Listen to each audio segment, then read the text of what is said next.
And welcome back to Visions. I'm Mirella Rich. If you've just joined us, we're here with Fran Wills-Napier, who's come down from Perth today to do this interview, and she's going to be running a festival in Melbourne called the Festival of Spirit. Welcome back to the program. Thank you, Mirella. Can you tell us a little bit about what inspired you to run another festival when the last one you did was 18 years ago? Why now? What was the inspiration? Well, it feels like it was yesterday. Not quite, but nearly.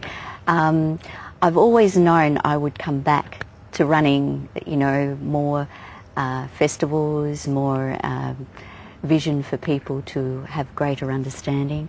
But my first priority, of course, bringing up children. Yeah. And I actually allowed all my activities to remain as my counselling practice. Oh, okay, so you kept it, while you're bringing up the children, you kept the counselling practice going? Yes, yeah. So that was still running whilst bringing up my fine pair. Yeah.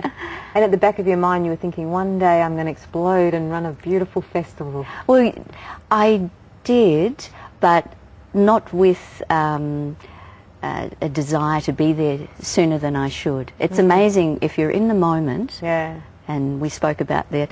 If you're in the actual moment, you're not racing ahead. You're very comfortable. You're very content where you are at this very moment. Yeah. But when the doors open, it's almost like you fall through back into the activity, and that's how it's feeling for me. And I'm very excited. Everything I do, you know, the work I do with patients, I really work from the heart, and it's a privilege to be.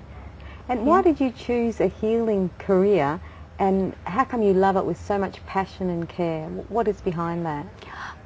That's just who I've always been. I mean, even as a little girl, I've known there's a purpose. There's something that I am going to be doing. But I was really shy. You know, if anyone asked me a question, my mother would have to answer it because I was so shy.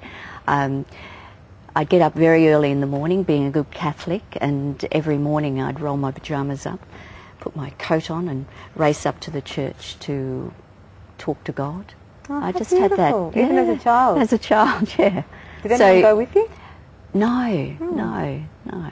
So it was just lovely to be there and experience a lovely peace and talk to God.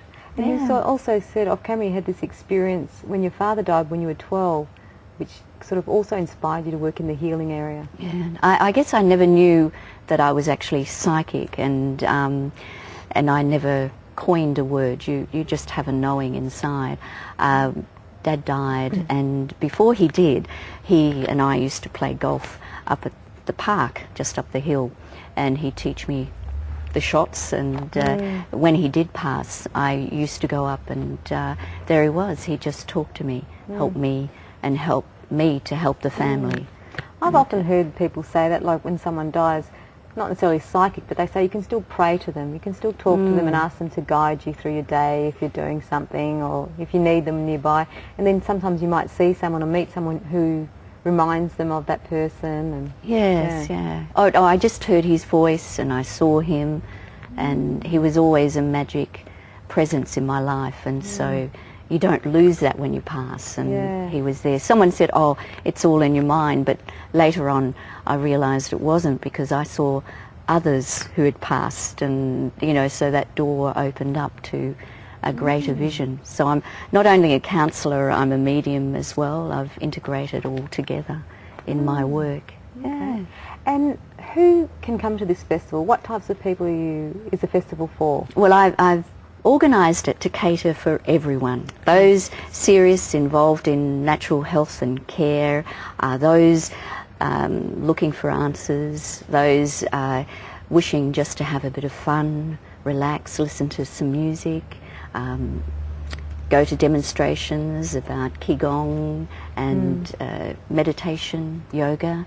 There's children's activities right through the whole of the 2 days, and we've got the Indigenous folk coming to actually organise beautiful workshops for the children, and to create an opportunity for them to learn how to paint and the boomerang, play the didgeridoo, beautiful. and yeah, there's so much happening. And will there be food there as well for people to try and buy? Yes, lentil as anything. We've got beautiful. yes, Yeah. they're actually, well, I should say, stationed at the venue, which is the beautiful Abbotsford Convent, and so all the natural foods will be there. We've even got the creator of Lentil as Anything speaking. Oh, okay. What will he be speaking about? Living in harmony. Yeah. Yeah, and which is what the whole theme, Yeah. you know, because he assists people coming from other countries to integrate as Australians. So it's. Do you ever get people saying things like, or come across people that think, oh, living in harmony, oh, peace Here we and go love, again. it's just, Yeah. it's too boring, it's not action-packed enough? Boys are more like that. Do you ever come across that kind of thing, and how do you talk to those kind of people?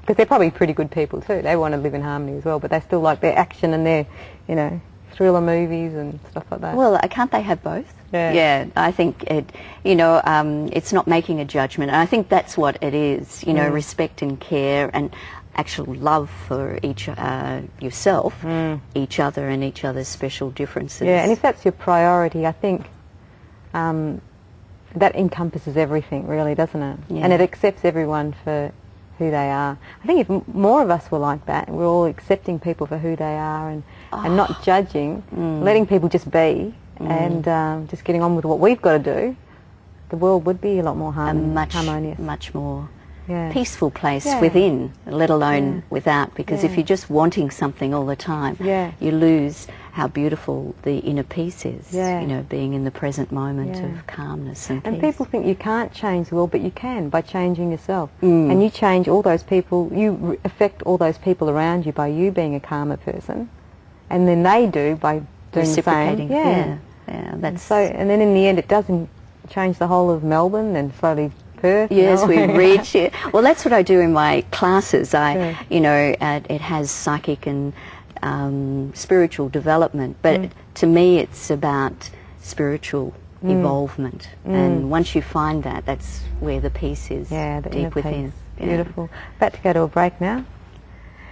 You're watching Visions. I hope you're enjoying the program. Stay with us. We'll be back with more very shortly.